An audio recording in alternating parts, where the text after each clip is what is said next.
Il y a moins d'un mois, personne ne savait où situer le détroit d'Ormuz sur une carte. Et aujourd'hui, le monde a les yeux rivés dessus. Chacun sait que c'est par là que passe un cinquième du pétrole et du gaz qui circulent sur la planète, parce que depuis que l'Iran l'a fermé, le prix de l'essence a explosé. Mais le pétrole, c'est seulement l'arbre qui cache la forêt. Ormuz est aussi le passage obligé d'un tiers des engrais mondiaux, de 9% de tout l'aluminium produit sur Terre et d'un tiers de l'hélium. Celui sans lequel Samsung et TSMC ne peuvent pas graver une seule puce électronique. Et depuis 3 semaines, le trafic a chuté de 80%. Les conséquences, vous les avez déjà senties passer à la pompe, mais ce n'est qu'un début. D'autres pénuries s'annoncent qui vont aussi faire monter les prix du pain, du riz ou des smartphones et allonger les délais de livraison un peu partout jusque dans nos hôpitaux.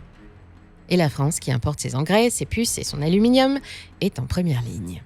Alors ce matin, pendant que je faisais le plein de ma Twingo, je me suis posé 4 questions.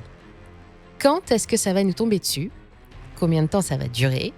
Qu'est-ce qui va coûter plus cher ? Et jusqu'où les prix vont monter comme ça ? De retour au bureau, armé de mon Coca Zéro, j'ai creusé un peu le sujet. J'ai regardé ce qui s'était passé lors des crises précédentes. J'ai sorti la calculette et ce que j'ai trouvé mérite la vidéo que vous êtes en train de regarder. Aujourd'hui sur Money Radar, je vais vous révéler l'avenir. Oui, je lis l'avenir dans le passé, c'est un concept. Mais avant de continuer, laissez-moi vous présenter notre partenaire CyberGhost VPN. Avec plus de 38 millions d'utilisateurs et des milliers d'avis positifs, c'est l'un des meilleurs VPN du marché. CyberGhost VPN chiffre votre connexion et empêche votre fournisseur d'accès ou d'autres regards indiscrets de suivre ce que vous faites sur Internet. Ainsi, personne ne pourra savoir ce que vous faites en ligne. Avec plus de 100 emplacements, CyberGhost vous permet aussi de contourner les blocages géographiques. Changez simplement votre localisation en ligne vers les États-Unis, le Japon ou tout autre pays et profitez de jusqu'à 39 à 50% de contenu supplémentaire sur Netflix, Amazon Prime, Disney+, et bien d'autres. Vous pouvez aussi obtenir de meilleures offres en ligne en modifiant votre localisation virtuelle. Le service fonctionne sur tous vos appareils et protège jusqu'à 7 appareils en même temps, parfait pour le partager avec vos amis ou votre famille. Avec notre lien en description, profitez de l'offre exclusive Money Radar, seulement 2,03 € par mois avec 4 mois offerts et une garantie satisfait ou remboursée de 45 jours. Vous n'avez rien à perdre. Bienvenue sur Money Radar.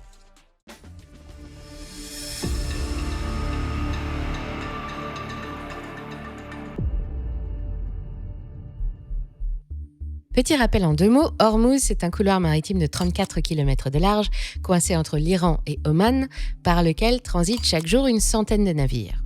C'est le seul point de sortie du golfe Persique, c'est ce qu'on appelle un choke point, un goulot d'étranglement hautement stratégique, un passage maritime très emprunté et par conséquent ultra surveillé. Depuis le 28 février et les frappes américano-israéliennes sur l'Iran, les gardiens de la révolution ont déclaré le détroit fermé aux ennemis de l'Iran. Ils attaquent les navires marchands et les armateurs font ce que n'importe qui ferait à leur place, demi-tour. Plus de 150 navires attendent à l'extérieur du détroit et n'osent pas passer, et leurs assureurs refusent de les couvrir pendant la traversée. Le trafic a chuté de 80%, et 85% de ce qui circule par Ormuz, c'est pour l'essentiel du pétrole et du gaz. Ça, tout le monde en parle, moi y compris, c'était dans cette vidéo il y a quelques jours. Mais les 15% restants ne semblent intéresser personne, et c'est une grave erreur. Moi, j'ai regardé ce qu'il y avait dedans et ce n'est pas très réjouissant. La première ligne, les engrais. Ça ne fait pas rêver, mais ça fait manger. L'agriculture moderne tourne à l'azote. Pour faire pousser du blé, du maïs ou du colza, il faut de l'urée. Pour fabriquer de l'urée, il faut de l'ammoniac. Et pour produire de l'ammoniac, il faut du gaz naturel brûlé à haute pression. C'est pour ça que les plus grosses usines d'engrais au monde se trouvent dans le golfe Persique, là où le gaz coûte 3 fois rien. 30% du commerce mondial d'urée et 20% de l'ammoniac transitent par le détroit d'Ormuz. Et le détroit bloqué, ça fait des millions de tonnes de fertilisants qui patientent en mer ou sur les quais en attendant d'être chargés alors qu'ils devraient déjà être épandus. Le timing est catastrophique. Nous sommes en mars, en pleine saison des semis, et c'est maintenant que le blé d'hiver reçoit son 2e apport d'azote et que le colza a besoin de son dernier coup de pouce avant la floraison. Les agriculteurs qui n'avaient pas encore fait le plein d'engrais à l'automne se retrouvent face à une facture délirante. Mais nous sommes chanceux. La France produit une bonne part de ses engrais azotés sur son territoire. Elle importe 45% de sa consommation et 85% des besoins en fertilisants pour la campagne en cours avaient été couverts avant la crise. Mais les 15% restants, ce qu'il faut encore acheter, coûtent désormais le double. En 3 semaines, le prix de l'urée égyptienne destinée à l'Europe est passé de 487 à 715 $ la tonne. C'est une hausse de 47%. J'ai bien dit égyptienne, et je tiens là l'exemple parfait de l'expansion silencieuse du conflit. L'Europe importe la moitié de ses engrais azotés, dont un quart viennent d'Égypte et ne transitent pas par Hormuz. Mais l'Égypte fabrique son urée avec du gaz israélien, acheminé par pipeline. Et cette pipeline est à l'arrêt depuis début mars pour des raisons de sécurité. Conséquence, le prix de production égyptien a lui aussi bondi et les cargaisons se font rares. Par-dessus tout ça, l'Union européenne a mis en place au 1er janvier sa nouvelle taxe carbone aux frontières, le bien nommé MACF pour Mécanisme d'ajustement carbone aux frontières, qui ajoute 100 à 130 € par tonne d'engrais importés. Les engrais représentent jusqu'à 30% des coûts de production d'un céréalier français. Il ne pourra pas tout absorber et le consommateur va devoir participer. En 2022, pendant la guerre en Ukraine, la tonne d'urée a dépassé les 1 000 $. On n'en est pas encore là, mais à 715 $, on s'en rapproche. Le Programme alimentaire mondial a déjà tiré la sonnette d'alarme. Si le blocage d'Ormuz se prolonge jusqu'en juin, 45 millions de personnes supplémentaires pourraient basculer dans l'insécurité alimentaire. Autre élément clé après les engrais, l'hélium est lui aussi coincé à Hormuz. La plupart des gens l'associent au ballon, à la fête et à la voix des mignons. Ah si, la pierre, pegatoria. Mais ces usages ne se limitent pas à vous distraire. L'hélium est le gaz le plus froid qu'on puisse obtenir sur Terre. Et cette propriété le rend irremplaçable dans 2 domaines industriels que vous connaissez bien, les semi-conducteurs et la médecine. Dans une usine de puces, on fabrique des semi-conducteurs sur ce qu'on appelle un wafer, une galette de silicium, un disque fin comme une feuille de papier, sur laquelle on grave des circuits à l'échelle de l'atome. Ce procédé dégage énormément de chaleur, et sans hélium, pour refroidir le wafer en temps réel, il se déforme et la puce est fichue. Samsung, SK Hynix, TSMC, toutes les grandes usines de semi-conducteurs du monde en dépendent. Pas d'hélium, pas de puce. Pas de puce, pas de smartphone, pas de voiture, pas de serveur, pas d'intelligence artificielle. Pas de palais. Pas de palais. L'hélium est aussi indispensable dans le domaine de l'imagerie médicale. Les appareils à IRM, ceux qui permettent de découper votre cerveau ou vos articulations en tranches sans chirurgie, fonctionnent grâce à des aimants supraconducteurs refroidis à l'hélium liquide. Sans hélium, l'aimant chauffe et l'appareil s'arrête. À lui seul, le Qatar produit près d'un tiers de l'hélium mondial. C'est un sous-produit du gaz naturel, extrait dans le gigantesque complexe de Ras Laffan, la plus grosse usine de GNL de la planète. Sauf que Ras Laffan est à l'arrêt depuis le 2 mars, après les premières frappes iraniennes. Et le 18 mars, de nouveaux missiles ont frappé le site. Les dégâts qui vont prendre des années à réparer et les exportations vont être réduites. Sur le marché, les prix spot ont bondi de 70 à 100% en une semaine. La Corée du Sud en particulier s'alarme, elle est vulnérable. Elle importe 65% de son hélium du Qatar et Séoul a placé l'hélium sous surveillance avec 14 autres matériaux critiques. Samsung et SK Hynix disent disposer de quelques mois de stock, mais si la crise dure, les chaînes de production de mémoire vont ralentir. Un consultant spécialisé qui suit le marché de l'hélium depuis 40 ans estime qu'il faudra au minimum 5 semaines pour relancer la production qatari, même après un cessez-le-feu. 5 semaines pendant lesquelles le monde devra se débrouiller sans un de ses plus gros fournisseurs.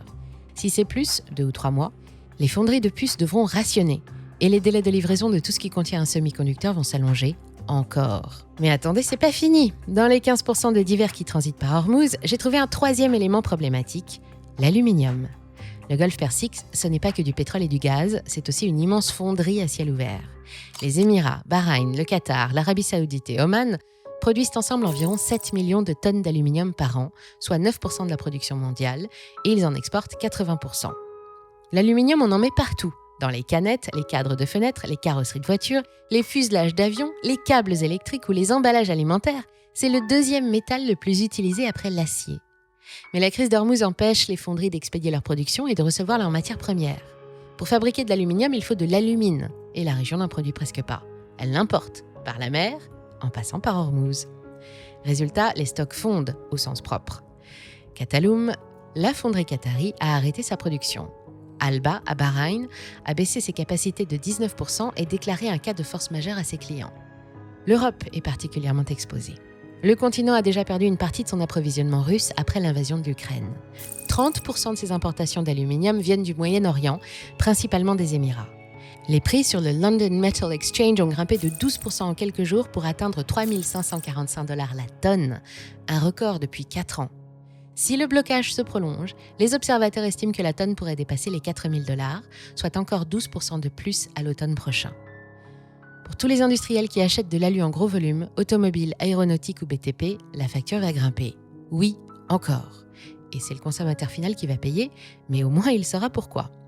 D'ailleurs, si vous aimez vous aussi savoir et comprendre comment tourne le monde, je vous propose la newsletter Money Radar, la 5e lettre financière francophone la plus lue.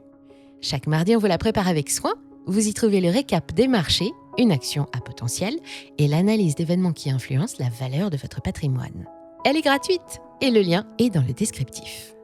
Face à ces pénuries, chaque pays se débrouille comme il peut. Et là, on voit très vite qui a les moyens et qui ne les a pas. Côté énergie, les Philippines ont déclaré l'état d'urgence national. Le pays importe 98% de son pétrole depuis le Golfe. Le litre d'essence a doublé en 3 semaines à Manille. Le Bangladesh a fermé ses universités pour économiser l'électricité. Le Pakistan est passé à la semaine de 4 jours pour les fonctionnaires et a fermé les écoles. Le Sri Lanka rationne le carburant, 5 litres par semaine pour une moto, 15 pour une voiture. Le Vietnam a réduit ses vols intérieurs et la Thaïlande encourage le télétravail. Enfin, le gouvernement sud-coréen demande à ses citoyens de prendre des douches plus courtes et de recharger leur téléphone en journée pour soulager le réseau. En Europe, la Slovénie a été le premier pays de l'Union européenne à rationner le carburant, 50 litres par jour maximum pour un particulier. En France, pas de pénurie au sens strict. On a bien vu quelques stations limiter les livraisons à 35 litres, mais c'était surtout pour faire face à la panique. La Chine a choisi de protéger les siens en interdisant l'exportation de produits raffinés et d'engrais, ce qui veut dire moins d'essence, de gazole et moins de fertilisants disponibles sur le marché mondial. Il n'existe pas de réserve stratégique mondiale, contrairement au pétrole. L'Arabie Saoudite peut détourner une partie de ses exportations par le port de Yanbu, sur la mer Rouge, mais ça ne couvre qu'un 1/5 du déficit. Et pendant ce temps, la Chine et la Russie maintiennent leurs restrictions. Pour l'hélium, les géants des semi-conducteurs ne sont pas restés les bras croisés. Samsung a déployé des systèmes de recyclage sur certaines lignes de production qui récupèrent jusqu'à 90% du gaz utilisé. TSMC dit avoir du stock et des fournisseurs diversifiés, mais les petites fonderies d'Asie du Sud-Est, celles de Malaisie ou de Singapour, ne recyclent que la moitié de leur hélium. Si la crise dure, elles s'arrêteront les premières. Pour l'aluminium, le Bahreïn et le Qatar ont déjà coupé ou réduit leur production. Les Émirats tentent de rerouter leurs cargaisons par camion via des ports omanais, mais ça ne remplace pas les volumes habituels et ça coûte une fortune. Et puisqu'on en est à parler d'argent, voilà ce que j'ai calculé. Le gaz européen a quasiment doublé en 3 semaines. Il est passé de 32 à plus de 52 € le mégawattheure et le Brent a pris 40% depuis le 28 février. Et comme en Europe, les prix de l'électricité dépendent toujours des prix du gaz, la facture va aussi remonter. D'après le FMI, chaque hausse de 10% du prix du pétrole qui s'installe dans la durée ajoute 0,4 points d'inflation et coûte 0,2 points de croissance. Le pétrole a pris 4 fois ça. À la pompe, on parle d'un gazole qui pourrait franchir les 2,50 € si le baril reste au-dessus des 100 $, ce qui est le cas au moment où je vous parle. Voilà pour l'énergie, mais le manque d'aluminium se fait déjà sentir aussi. L'automobile, l'aéronautique, le BTP, les emballages, toutes ces industries vont absorber la hausse avant de la répercuter sur le client final. Mais bientôt, ce seront les engrais qui feront monter les prix de nos assiettes. Pas la peine de vous ruer dans votre supermarché préféré pour faire des réserves. Les rayons ne seront probablement pas vides, mais les produits seront simplement plus chers. Le surcoût des engrais va mettre 4 à 6 mois pour remonter la chaîne. D'abord le blé, les fruits et le maïs, puis la farine, puis le pain, puis la confiture, puis votre caddie. Si l'urée reste au-dessus de 600 $ la tonne jusqu'en juin, les augmentations arriveront dans les rayons dès la rentrée 2026 et elles se feront encore plus sentir après la saison 2027. Il y a 4 ans, après l'Ukraine, les prix de l'alimentaire en France avaient grimpé jusqu'à 16%. Cette fois, on attend 12%. C'est moins, mais c'est énorme. Et il y a de quoi anéantir tout espoir pour la BCE de maintenir l'inflation à 2,4% en zone euro cette année.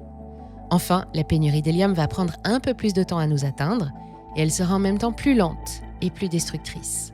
Les fonderies de puces ont quelques mois de stock devant elles, mais la production qatari doit redémarrer avant l'été, faute de quoi les délais de livraison vont s'allonger dès l'automne pour tout ce qui contient un semi-conducteur, téléphone, voiture, ordinateur ou équipements médicaux. Pour vous donner une idée des dégâts d'Ormuz, souvenez-vous du canal de Suez en 2021. Un seul porte-conteneur, en travers du canal, 6 jours de blocage, 9 milliards de dollars de marchandises immobilisées chaque jour, des retards de livraison qui ont mis 2 à 3 mois à se résorber et des coûts de fret qui ont explosé de plus de 250% sur les routes Asie-Europe. Ormuz, c'est une autre dimension, c'est 4 fois le volume de Suez et on en est à 3 semaines de blocage. Tout va dépendre maintenant de la durée du conflit. Si le détroit reprend vite du service, l'onde de choc actuelle reste encore gérable. Mais si en juin prochain, on y est toujours et que le passage est toujours bloqué, alors la croissance en zone euro tombera à 0,5% et la Chine passera sous les 3%. L'été sera moins festif et plus cher que celui de l'année dernière. N'oubliez pas de jeter un œil à notre partenaire CyberGhost en cliquant sur le lien et de bénéficier de 4 mois offerts et 83% de réduction. Protégez votre vie privée, débloquez des contenus exclusifs et faites des économies avec CyberGhost. Essayez-le sans risque grâce à la garantie satisfait ou remboursé de 45 jours. Merci à toutes et à tous pour votre fidélité, restez curieux et je vous dis à très bientôt sur Money Radar.